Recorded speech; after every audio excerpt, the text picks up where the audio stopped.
Hey everyone, I am back with another video as promised. When I dropped my very first episode, I did mention that I would do a Q&A. I did get a lot of questions, a lot of the same questions though asked in different ways. And so if you do not see your question here, chances are I did not feel like answering, or I saw someone else ask the same question, and so I kind of picked that one based on how it was phrased. So let's get into it. First question, this one stood out for me, so it's one of the first ones that I chose. And it says, how did you get to the mental state you're in? And then she went further to say, it's so easy to talk to you. How did I get to the mental state I am in? It took a lot of work. It took first realizing that where I wasn't where I wanted to be. And so I'd say that was the first thing for me, knowing who I was. Remember, at the end of the day, you cannot hide from yourself. You know who you are. And so I knew that who I wasn't the end game for me. And so it took work. It took a lot of healing. It took a lot of prayer. It took a lot of intention and just wanting to be better, wanting to be more positive, to be very careful about how I share myself. And of course, I cannot stress this enough, boundaries. As a matter of fact, I'd probably say that is number one. Next question.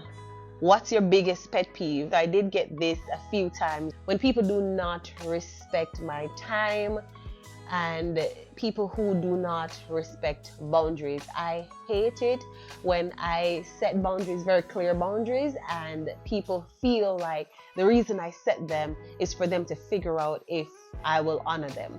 So that would be my biggest pet peeve. What made you want to start YouTube? First things first, I've gotten it a lot. I've gotten a lot of persons who said to me, for years, I would say about 2 years of constantly hearing it, why don't you start a YouTube? And then I started my podcast, and then a couple of my listeners said to me, why don't you go on YouTube? And I was like, nah, it's okay. But then, eventually, I guess there's a thing about when people say things to you over and over, it kind of plays in your head, and so that's what happens. And I think it's something new. I'm still getting used to it, but yeah. What made you want to be a Christian? This should answer for most of the persons who ask. I would say I was born in church. I've known church. I've known the whole thing all my life. I was born to 2 evangelists. My godparents are either pastors or ministers. And so it's what I knew.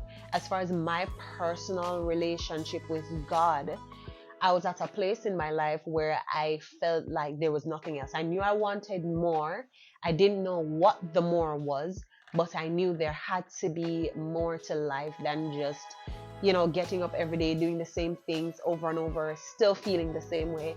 I was trying to figure out my feelings and my life on my own, and that wasn't working for me. And so I knew that my soul needed more. I knew that the world as it was, I tried, well, I didn't try everything, but everything that I was trying, I was failing at. I wasn't feeling peace. I wasn't feeling happiness. I wasn't feeling any form of contentment. And so I knew. Next question. I chose to put this one after because I did get a lot of persons ask me that too. Do you get judged because of how you dress? And I know that the question was asking, do I get judged as a Christian because of how I dress? Yes and no. Yes, I receive a lot of judgment from either Christians who, I gotta be careful. Okay, Christians who want to tell me how to be a Christian. They do things differently, they dress differently, they have different religious beliefs. And I say religious because a lot of these rules are based on religion, not spirituality. And so yes, I do get judged, and then I do have those who understand that Christianity is not about what I wear or whether or not I wear weave or makeup or accessories. So yes and no. I will talk about it in another video, but I find more judgment from people who are Christians who do things differently. Oh my God, these questions. why why can't you give a regular man a chance? And this was so funny to me. I was gonna skip this question, but I said, you know what? I know this person might be looking forward for me to answer it. And so the truth is, if you as a man, you see me and you think of yourself as a regular man, why wouldn't everybody be regular? You know, we're mere mortals. We're all regular men. We all die and go. You know, that's what it is. And so when you say something like, why can't you give a regular man a chance, I know right then and there that it's a no for me, because what it already tells me is that you lack confidence. It already tells me that you see yourself as less than. It already tells me that you have work to do, that you don't see yourself as valuable enough. And if you don't see yourself as valuable enough, I know I'm worth it. I know I'm valuable. And so yeah, unequal yo. So yeah, I got a lot of this. Are you in a relationship? Are you in a relationship? It's funny because I opened up the door and I said, hey, ask me questions. And I saw some of these questions and I want to ask that, are you in a relationship? I did say in my very first video that some parts of my life will be sacred for obvious reasons. So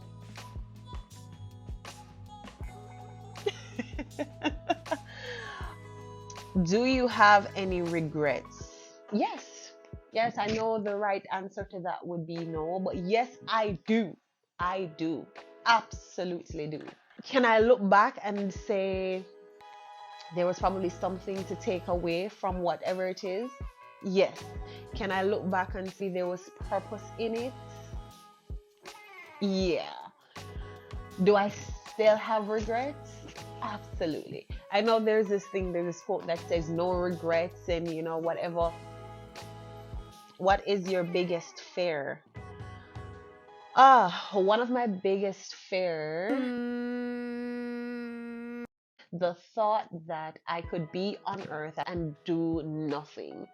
I spoke about it before, a near-death experience that I had, and one of my biggest issues at the time when I thought it was my time was that I had not done enough.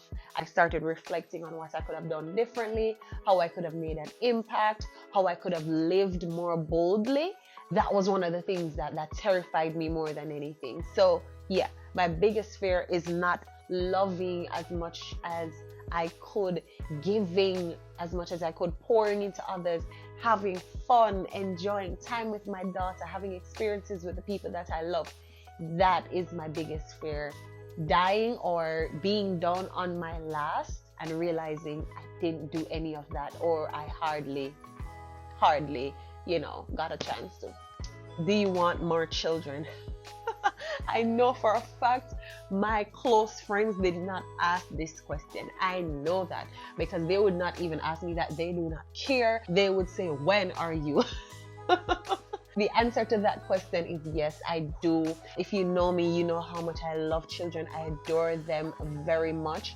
So yes, I do want more children. Do I want to just go out there and have a child or have more children for the sake of? No. So yeah, I do want more children. One, maybe two more depending on the circumstances. 2 children, 3 tops. If you are new here, then you would know I have a daughter. So 1 or 2 more will leave me 2 or 3. That's it. No more. What is your type?